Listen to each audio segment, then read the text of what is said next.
I know it has been a couple of weeks. I'm sorry. Again, it's just what the fuck I do. But look, man, let's just start this. Let's start this all off with a nice and healthy introduction. Welcome everybody. Sibay came back in here for Rant Radio, and man, it's been another friggin' week again.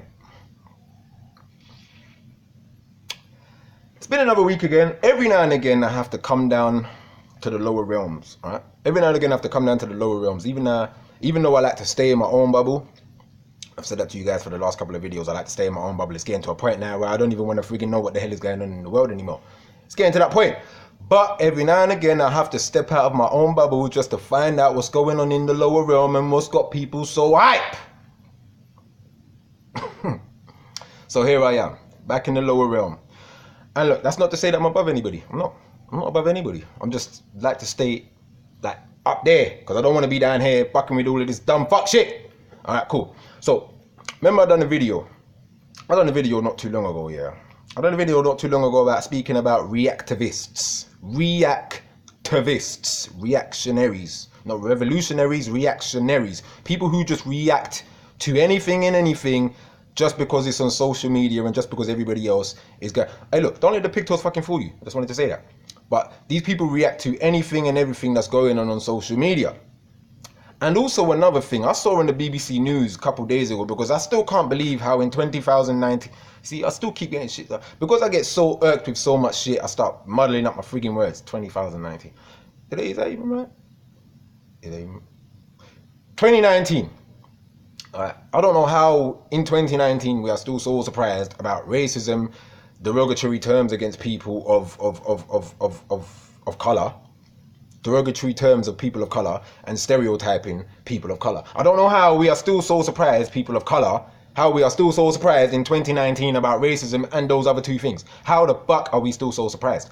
I saw on the BBC News a couple of days ago, apparently these emails that was going around, or emails that have been found, or emails that have been put out now from mainly conservative MPs and other MPs within the government, speaking about Muslim people, Indian Asian people, you know what I'm saying, the same sort of derogatory terms of sand people and sand niggers and whatever else have you. But some of the Indian Asian people being interviewed again, I go, my God, I can't believe that these things are still happening. I can't believe. I was like, why the fuck? I'm sorry, because I'm trying not to swear as much. Why in the fudge? Why in the fudge are you still so surprised in 2019 that there is still such thing as fucking racism? Why are we still so surprised? Why are we so surprised? Why are we still in such shock and horror at seeing and hearing about racism in 2019? But that's not what I wanted to talk about when it comes to reactionaries. What I wanted to talk about when it comes to reactionaries is man like Chris Breezy. Alright? So I came down from the higher upper realms, you know. I came down through the firmament, came down to the lower realms to find out that black social media is on a mad one again. Alright, because man like Chris Breezy, who has dropped another 40,000 track album, okay, who's dropped another 40,000 track album. Apparently he had a song on this album. Whether it be his preference or not, I don't give a fudge. Is what I'm trying to say. You people, as black people, as people of color, or whatever the fudge you want to call it today, biracial, whatever. As people of color, we have to get to the point where we don't give a fudge about any of this shit no more. We have to start taking in what the fudge Malcolm X said about these celebrities, black people who are well paid in high places. Don't give a fuck about them unless you actually see them doing something real and raw for your community. Okay? Unless you see them losing out on money for what they are doing to try and help out your community. Alright? So, he has a song on there. I'm not sure of the song, but all I know is that apparently parts of the lyrics he said something about how he only likes black bitches with the good hair. Alright, so as you can imagine, black social media has gone absolutely fucking crazy because they are not sure what Chris Breezy meant when he said I like black bitches with the good hair. Does he mean the European, Eurocentric, long flowing, straight, blowing in the wind, Cinderella, Snow White type hair? Or does he mean what the fuck I've got in my head right now? Does he mean the crown that I've got wearing right now? Does he mean dreadlocks? Does he mean cornrows? Does he mean afro? Does he mean black women with their natural hair? Probably guess that he probably means the long straight hair, you know what I'm saying? But what really got to me it wasn't what the fuck Chris Breezy said. No. Because I like to play devil's advocate. That's just like what the fuck I do.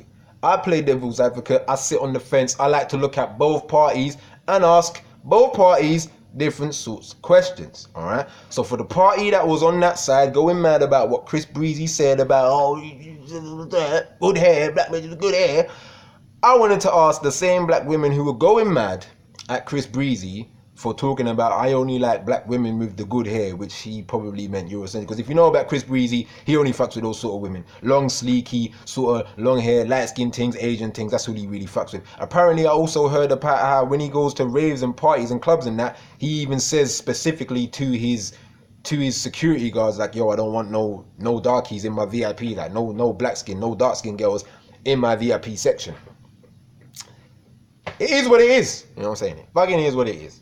Because you even had man like Travis fucking Scott who tried to stage that whole shit as well, you know what I'm saying? And black bitches were all for him until the next day it comes out and he says he staged this whole shit. But my question was to all of the black women going mad at Chris Breezy. So you're going to be mad at Chris Breezy for whether it be a preference or not, or whether it be a diss, but you're going to be mad for him saying that he only likes black women with good hair, which obviously probably meant European, Eurocentric, long straight hair. But here you are with European, Eurocentric, long straight hair, which is either blonde or green or blue or purple or some next wild fucking color. You ain't even got your natural hair in, so how the fuck you gonna be mad at Chris Brown talking about he don't like black women with their natural hair, but you ain't even got your natural hair in? But then I've also kind of clocked on that there's levels also to this shit. Trust me. There's also levels to this shit. When you kind of get onto this whole sort of woke conscious movement, when you first start out, you're just gung-ho with everything. But after a while you start to realize that even some of these dark-skinned black women who have their European Eurocentric long hair, they're sometimes more woke than the black women who have their afros out. You know what I'm saying? And I've come to realize this just by even just communicating with some of these women, whether it be on social media or in real life. I've come to find out this shit. But again, I'm still just like, why are we reacting to this shit? How are you going to be mad at Chris Brown, but then it's like you're pretty much walking around with the same European Eurocentric hair that he's actually talking about, but then you're getting mad at him about because he doesn't fuck with black women with their natural crown? Like, what the? So I'm baffed on all of this. Like, I'm really baffed on all of this. I'm baffed because I don't get, like, again, I don't get how, just like, actually I do get it, because I know when it comes to black social media, that's all we ever do. We just like to react to so much fucking shit. We constantly like to react to so much shit.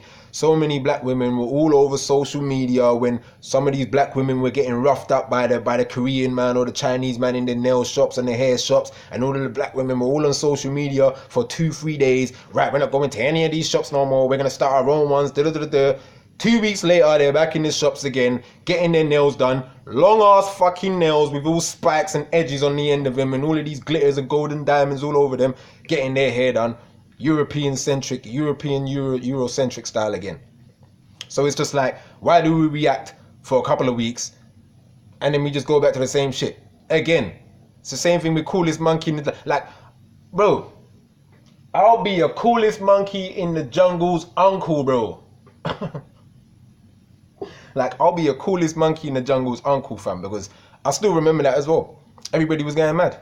They were literally outside H&M the next day trying to stop other people from going in there. And I don't even think we recognize as black people, when we do things like that, especially when it comes to things like retail, we're only enticing mainly white people to go and fuck with that business even more and throw more of their money into it just because it's got black people pissed off. I don't think you know. So I don't get why. I don't get why I see this shit and nobody else don't see this shit. Again, I still kind of believe that it's because, like, we think we're woke and we think we're conscious, but we still kind of fall back into the same sort of ratchety shit that we still fucked with before we kind of started our journey. You know what I mean? Because it's like I posted a comment about this whole Chris Brown thing as well on the Instagram on one of the pages I follow. And it's just like, I was just like, what? Like, I thought as woke conscious people, we already got past the point of where we even care about what the fuck these celebrities are even doing anymore, what they even say, because we know they're not even for us. They'll only jump onto what is real just so. Apparently, there's something that somebody said, showing support is the new clout chase. Okay, I'll say that again. Showing support is the new clout chase. So if you show support to something that even you don't fuck with, you're gonna get support for that. People are just now gonna jump onto you because it's like, oh no, yeah, he supports that, so he supports that. So even now, people are getting mad about the whole Lil Nas X apparently coming out during Gay Pride Month, and I'm just like, all right, how do we know he's not clout chasing? Like, you know what I'm saying? Did he even specifically say that he's gay? Like, you know what I'm saying? Did he even specifically say that he's gay? Either way, I don't give a fuck. I don't give a fuck. And as people, as woke, conscious people, we shouldn't give a fuck either, because it doesn't affect our lives in any way. It doesn't get us paid. No, it doesn't. It doesn't make the numbers in our account go up. So when we check our ATM machine, punching that 4-digit code, we're like, bro, where did that 15,000 come? Did that 15,000 come from me clout chasing? It doesn't affect our lives in that sort of way. So why the fuck do we even get budge? Why do we?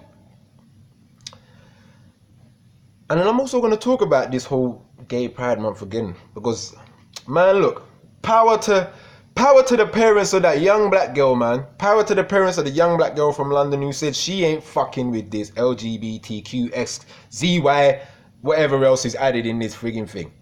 You know what I'm saying? And she got suspended for that for a week. So I'm going to actually post another video about that, because we need to talk about that and how the agenda is real. Because people really don't believe the agenda is real. Say to my people on Snapchat, like at least once every 2 weeks, the agenda is fucking real. Make sure you're schooling your kids on what the fuck is real, especially if you have black children. Make sure you're fucking schooling them. Don't raise your black children thinking that everything is hunky fucking dory, gravy and chips, because it's not.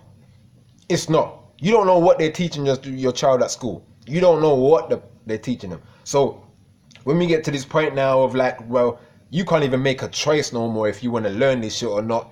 It's just like, yo, you've got to learn this shit, or you're going to either be suspended or go to prison for this shit. So it's like, whoa, the agenda really is real. That's all I wanted to say, people, man. So look, this is your boy KMD, people. This is Rant Radio. Sorry I've been away for a couple of weeks, or maybe 3 weeks. I'm going to be posting a couple more videos again, because there's been a lot of shit that I've noticed while I came down from the upper realms to the lower realms to find out what the fuck is going on. I'm being honest. I found out some wild shit. Shit is crazy. So yeah, man, this is your boy KMD, people. This is Rant Radio. Peace.